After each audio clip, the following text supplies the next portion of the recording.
youyouTalk. Oh my gosh. Oh my gosh, this is good. This is definitely my go-to. I think probably one of the best shiopan in Singapore, I would say. Everything that we do here, we bake, we make, are things that we will feed our own family and friends.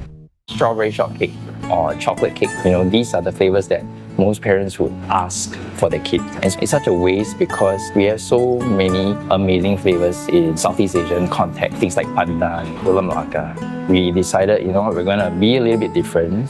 We're gonna focus these flavors into the cakes. We would tell customers like, okay, if you're ordering for a young kid, then try out the onde onde because they are familiar with, pandan. Gula melaka is that sweet flavor.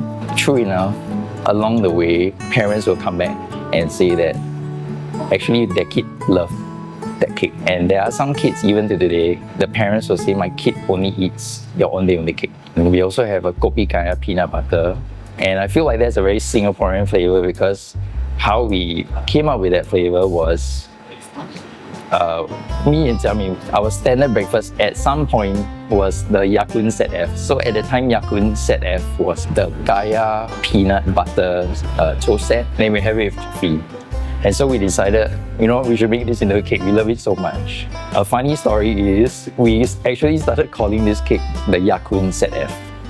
It was a very good cake to sell because people love Ya-Kun, right? One day, very kindly, the Ya-Kun people came to us and said, it sounded something like, we're very honored that you've named it, but it's actually copyright, so I think you need to change the name. So we changed it to Kopi Kaya Peanut Butter. I met my wife, Jiamin. She was my senior in uni. One day, she wanted to learn how to make a non-baked item from a mutual friend. She wasn't ready to meet new people, but I came along, and from there we continued having these little meetups. Me and Jiamin felt like there was a very good chemistry. Funny thing is, we studied chemistry in uni. We were not together at all. We were friends for the longest time. I definitely harbored feelings for her, but she was always attached. Her ex at the time was part of the business initially. In 2017, she felt like her relationship wasn't going anywhere. A very close friend of ours watched a Taiwan drama and she showed it to Jiamin. The Taiwan drama is about this guy and this girl who are best friends, but they have never gotten together. The guy in the drama, his name is Da Ren, so it's really very obvious.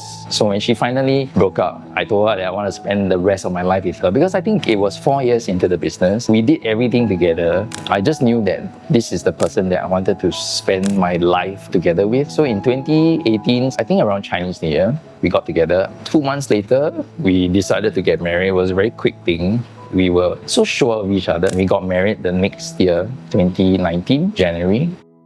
We've always been known for our cakes and our customers love the cakes. But when we moved into Joo Chiat about 4 years ago in 2022, having a space here, knew that coffee and bread would also be another piece of the puzzle that we are missing out. So we started to do bread. One day we went to Korea because my sister-in-law at that time, she was living in Korea. Everyone was saying, you must try this salt bread. And I'm not someone who likes to fall into a trend. So I really resisted trying the salt bread. But I went to Korea and I tried the salt bread and it was nice, but I felt like it was very heavy. I kept thinking about this thing because I felt like the salt bread is still like that Asian counterpart to a French croissant, right? And it's very Asian because it's soft. People like things that are soft and fluffy. I decided to try and make my own version of the salt bread, the shiopan, and I really love the end product. I tried many different times and I felt like, okay, not buttery enough or not, it's too oily, and I landed on this recipe that I feel like is what represents me. Then we started to put it out. Since then, it has been one of the products that our customers come back for. So they buy it in bulk, or they just buy it for their breakfast that day. And I think it's just like a testament to how much they enjoy the bakes that they will come back every day. I work around here and Olsen is my everyday breakfast, so I would just have one garlic shiopan and iced chocolate to go. I think probably one of the best shiopan in Singapore, I would say. Oh my gosh, this is good. I like this one better to me because I like it's very buttery taste. And the same time a little bit salty, but both buttery and salty taste complement each other. And I think what I really like about this is also that it's very soft. It's kind of soft that, I don't know, like melts in your mouth kind of sensation. So I would rate this my number one. This is definitely my go-to because I like butter. For the shiopan, I think it was actually really good already. Yeah, compared to some other places that I ate. Yeah, because some places I tried is a bit oily, I feel. Yeah, but this doesn't have that oily feeling. It feels a bit healthier. I really try my best to get up by 4:30, and in the shop about 5, we start making our breads first. Then we can focus on the cakes.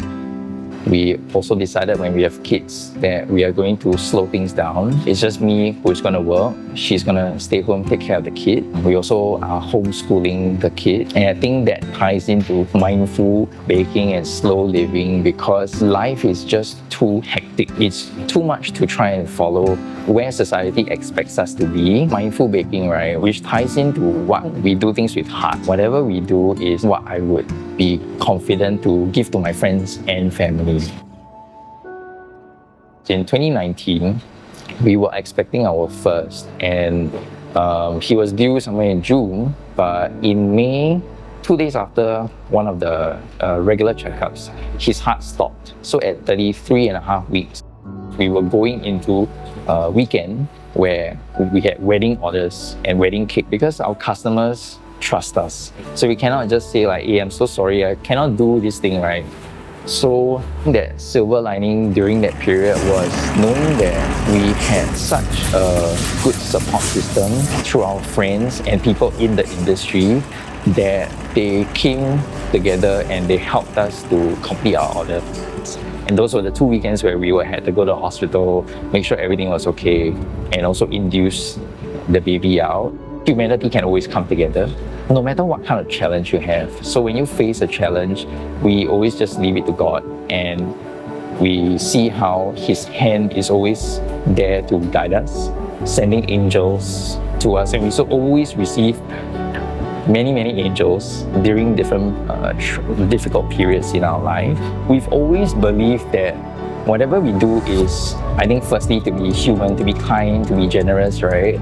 And things will always come back to us, from our family to yours. So everything that we do here, we bake, we make, are things that we will feed our own family and friends. Not thinking about how much money I can make from this, but who is going to benefit from this. That's why we also have like the gluten-free products, the things that are the allergen-free cakes, because it might not bring us that huge amount of sales, but I think it helped people celebrate together with their loved ones who might not be able to enjoy a normal cake that has eggs and wheat and stuff like that. Even though we see other businesses open up, right? But I look at these people as peers in the industry. I don't really think of them as competitors because we always do different things. There's no two businesses that do exactly the same thing.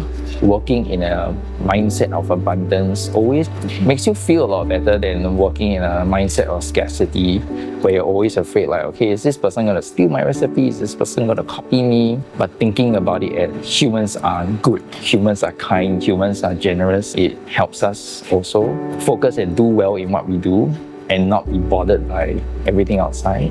Kindness, honesty, integrity, love, and respect. I think these are very core values that I try to do as all our things that we do. Yeah. So I look at the next 5 years, right? And it's, for me, I go back to how we can maintain quality, and it's still one shop, one location, and I'm still going to be here all the time. Customers will always still see me, and ensure that we can create products that people will like, will love, will want to keep coming back to, keep servicing the people who are in the area and helping people celebrate together.